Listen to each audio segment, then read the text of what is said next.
ஓம் சாய்ராம். என் அன்பு செல்லமே, அழகான தங்கமே, முதலாக என்னை நீ வந்து சந்திக்கும் பொழுது நீ சொல்ல ஒரே ஒரு விஷயம் என்னவென்றால், சாய் என்னை நீ காப்பாற்ற வேண்டும். என்னுடைய வாழ்க்கையில் என்னென்னலாம் நடக்கிறது, என்னென்ன விஷயமெல்லாம் வாழ்க்கையில் ஒவ்வொரு நாளும் ஏறிக்கொண்டே இருக்கிறது என்பது எல்லாம் எனக்கு தெரியும். நிறைய பேர் என்னை கஷ்டப்படுத்த வேண்டும் என்பதை நினைக்கிறார்கள். அந்த கஷ்டத்தில் எல்லாம் என்னை நீ எப்பொழுதும் மாட்டி விட்டு விடாதே.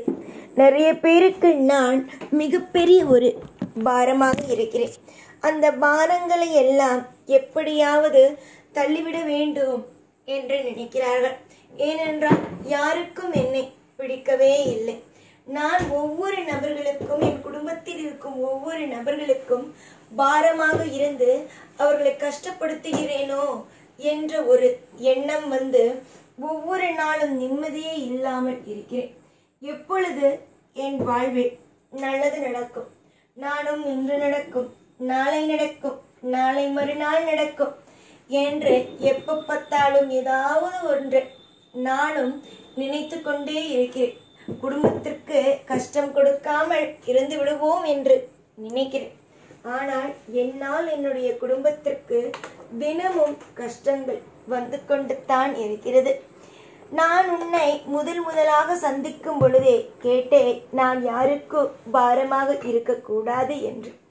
அப்பொழுது எல்லாம் அசிரியாக கோவிலிலேயே எல்லாம் நடக்கும் என்று சுப சகுனத்தை கொடுத்த நீ இப்பொழுது நின்று எனக்கு எதுவுமே செய்யாமல் இருப்பது என்ன நியாயம் இது என்பது உன் மனதில் இருக்கும் மிகப்பெரிய ஒரு கேள்வியாக உள்ளது.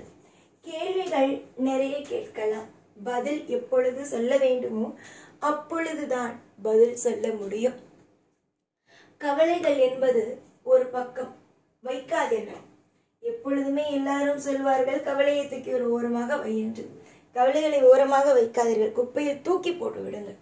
கண்ணுக்கு எட்டாத தூரத்திற்கு குப்பைகளை தூக்கி போட்டுவிட்டு அமைதியாகவே இருங்கள். நீங்கள் எவ்வளவுக்கு எவ்வளவு உங்களுடைய வாழ்க்கையில் நீங்கள் அமைதியாக இருக்கிறீர்களோ அந்த அளவு உங்களுடைய வாழ்க்கையில் நிம்மதிகள் கிடைக்கும். பல பேருக்கு நீங்கள் வாழ்க்கையில் உதவிகளை செய்திருக்கிறீர்கள். நீ ஒன்றும் மற்றவனை போல அல்ல.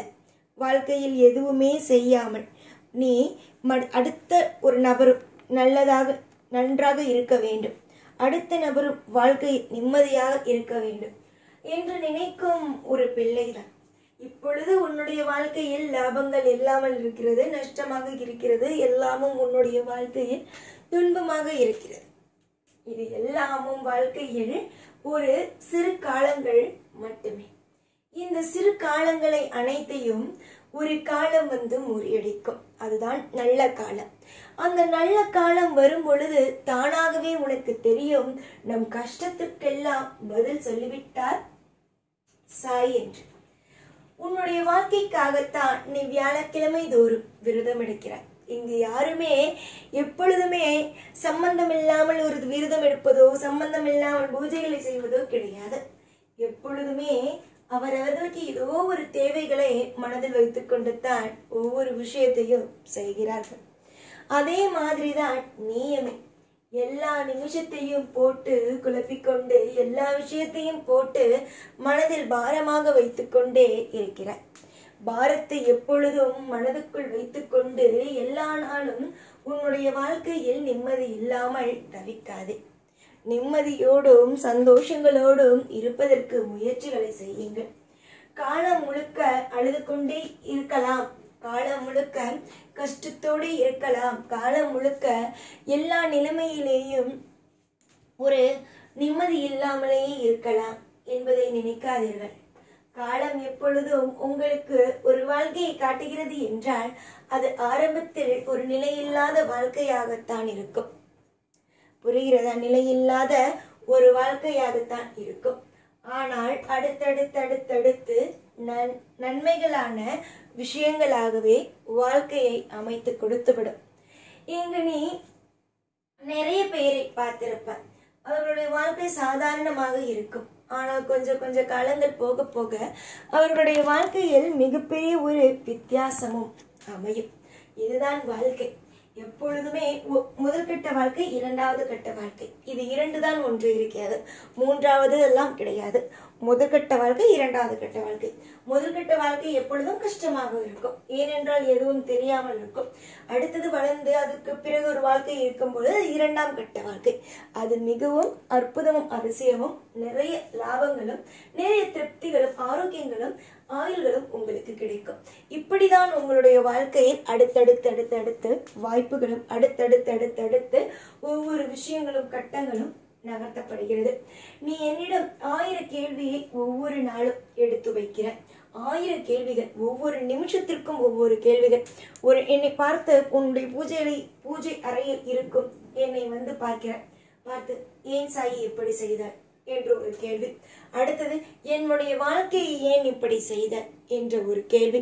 நீ என்னை பார்க்கவே இல்லையா என்ற கேள்வி. அதற்கு பிறகு, நான் கஷ்டப்படுவதை எல்லாம் பார்த்து கொண்டுதான் இருக்கிறாயா? உதவி செய்ய மாட்டாயா? எனக்கு நன்மையை செய்ய மாட்டாயா? என்னை கவலையிலேயே வைத்திருப்பாயா? இப்படி 1000 கேள்விகள். எப்பொழுதெல்லாம் என்னை பார்க்கிறாயோ அப்பொழுது எல்லாம் இந்த கேள்விகள். இந்த கேள்விகளுக்கெல்லாம் பதில் சொல்ல வேண்டும் என்பது எனக்கு ஆசை. ஆனால் நீ 1000 கேள்விகளை என்னிடம் கேட்கிறாய்.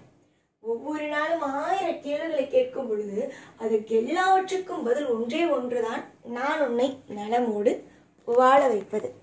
நீ எத்தனை கேள்விகளை வேண்டுமானாலும் கேட்கலாம், ஆனால் என்னிடமிருந்து கிடைப்பது ஒரே ஒரு பதில், நலம். எல்லா விஷயத்திலேயும் நலம். புரிந்ததா? எதையுமே நினைத்து கவலை கொள்ளாமல் சாய் இருக்கிறார். நம்முடைய ஒரு பொறுப்பை நம்ம தெய்வத்திடம் ஒப்படைத்து விட்டோம். நம்முடைய வாழ்க்கையில் ஒரு விஷயத்தை செய்ய வேண்டும் என்று நினைக்கிறோம், அதை நம்முடைய தெய்வத்திடம் ஒப்படைத்து விட்டோம். அந்த தெய்வம் நமக்கு சீரும் சிறப்புமாக அழகாக அமைத்து கொடுக்கும். இதைதான் நீ நினைக்க வேண்டுமே தவிர மற்ற விஷயங்களை பற்றி தீயதாக எந்த ஒரு விஷயத்தையும் பற்றி நினைத்து கலங்கி தவித்து வாழ்க்கையை வீணாக்க வேண்டாம். புரிகிறதா? நான் அடிக்கடி உன்னை பார்க்கும் பொழுது, ஒரு விஷயத்தை சொல்லும் பொழுது புரிகிறதா என்று கேட்பது கூட என்னுடைய பிள்ளைக்கு அந்த விஷயத்தில் கூட குழப்பங்கள் வந்துவிடக் கூடாது என்பதற்காக, தெளிவாக அனைத்தையும் தன்னுடைய பிள்ளை புரிந்து கொண்டு வாழ்க்கையை நடத்த வேண்டும் என்பதற்காக இந்த நிமிஷம் ஒரு வாக்கை கேட்கிறார். இதோடு விட்டு விடாமல் நம்முடைய சாய் அசிரியாக பேசியிருக்கிறார் என்பதை முழுமையாக நீ தெரிந்து கொள்ள வேண்டும் என்பதற்காக. எல்லா கஷ்டமும் முடியும் காலம் நெருங்கிய பொழுது நீ எதையும் நினைத்து கவலை கொள்ளக்கூடாது. எல்லா விஷயமும் முடிய போகிறது, கஷ்டங்களானது முடிய போகிறது.